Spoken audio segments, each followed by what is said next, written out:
ოპოზიციურ ალიანსში დაპირისპირება გრძელდება. მიხეილ სააკაშვილი 8 პარტიის განცხადებას სოციალურ ქსელში პასუხობს, რომლებმაც ყოფილი პრეზიდენტი ალიანსის პრინციპების დარღვევაში დაადანაშაულეს. სააკაშვილის აზრით ოპოზიციურ ალიანსში მისი კომპლექსი აქვთ და მაშინ როცა ბიძინა ივანიშვილს უნდა ებრძოდნენ, მთავარ სამიზნედ ის ყავთ არჩეული. მიხეილ სააკაშვილი აღნიშნავს, რომ თავად ერთობის მომხრეა, თუმცა თუ ერთობა მყიფეა და მას ცენზურა უწესებს, მას ბრძოლისთვის ძალა ვერ ექნება. საქართველოში ყველაზე მეტი მხარდაჭერა მე მაქვს და სწორედ ამიტომ ვარ ყველაზე მეტი დრო ციხეში და ამიტომ მაქვს ყველაზე მეტი მისჭილი, დაწერა სააკაშვილმა. ასევე სააკაშვილი თავის პასუხში საზოგადოებრივ პრობლემებზე ამახვილებს ყურადღებას და ოპოზიციის ნაწილს კიდევ ერთხელ მოუწოდებს მისი კრიტიკის ნაცვლად ფოკუსი სხვა მიმართულებით გაასწორონ. ასევე მიხეილ სააკაშვილმა გაიხსენა განვლილი წლები და ოპოზიციის ცალკეული წევრები ბიძინა ივანიშვილის ეგრეთ წოდებულ თამაშში დაადანაშაულა. 2016 წელს, როცა დიდი ჯგუფი გამოგვეყო, რეჟიმი მკვეთრად გააძლიერა. 2018 წელს, როცა ბაქრაძე დაგვიყენეს საპირწონედ და ამან ჩაშალა ოპოზიციის გამარჯვება საპრეზიდენტო არჩევნებში და 2024 წელს, როცა ივანიშვილის მიერ გილაურის სცენაზე შემოყვანით და მის მიერ დახარჯული 10 მილიონი დოლარით შეუძლებელი გახდა ერთი სიით გასვლა არჩევნებზე, წერს სააკაშვილი. აღნიშნული საკითხი შეფასებების თემაა პოლიტიკურ სპექტრში.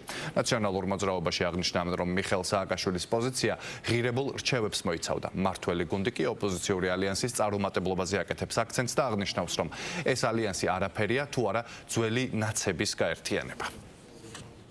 ბიძინას ვერ ვამარცხებთ და მოდი მიშას ცენზურა დაუწესოთ პოლიტპატიმარს, რომელსაც სურს რომ ბრძოლა გაგრძელდეს და ეს ბრძოლა იყოს ეფექტიანი.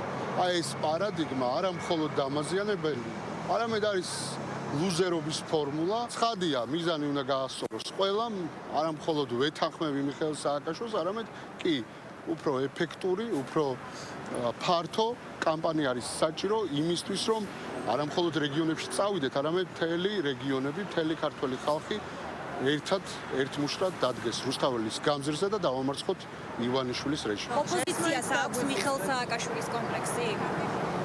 არა მგონი. მიხეილ სააკაშვილის პოსტი იყო სარეკომენდაციო ხასიათის, კონფრონტაცია სამწუხაროა ზოგიერთმა დაინახეს, მაგრამ კი სამიზე უნდა გასწორდეს. ალიანსი ადრე თუ მაინც დაიშლება, მაგრამ მე მგონი ყველა პატიოსანი მიხეილ სააკაშვილის ხარდამჭერი ვალდებულია მოითხოვოს ნაციონალურ მოძრაობის განთავისუფლება ამ წურველებისგან, რომლებიც ფაქტობრივად მხოლოდ ერთ რამეს აკეთებენ, რომ მიხეილ სააკაშვილის ხმებზე ნადირობენ, იყოფენ მის რეიტინგს, ლანძღავენ და ფაქტობრივად გამოდის, რომ ქოცების მოსყიდული ხალხი უბრალოდ პარაზიტირებენ მიხეილ სააკაშვილის ხარდაჭერებზე და ბოლოს იქამდე მივიდა, რომ ჩერგოლეიშვილის და გვარამიას ეს ალიანსმა ცენზურა დაუწესა მიხეილ სააკაშვილს, მათ ნამდვილ პოლიტიკურ ლიდერს, რომლის ხარჯზე საერთოდ არსებობენ პოლიტიკაში. და უბრალოდ ამაზე მეტი დამცირება რა უნდა იყოს მიხეილ სააკაშვილისთვის. ჩვენ კარგად ვიცით, რომ ხა ნაციონალურ მოძრაობის ბელადად აღიარებული არის როგორც ნაცმოძრაობის ლიდერების მხრიდან, ისე თავად სააკაშვილის მხრიდან თვითონ სააკაშვილი და რომც დაივიწყონ, სააკაშვილი არ დაავიწყებს ხოლმე, გამოდის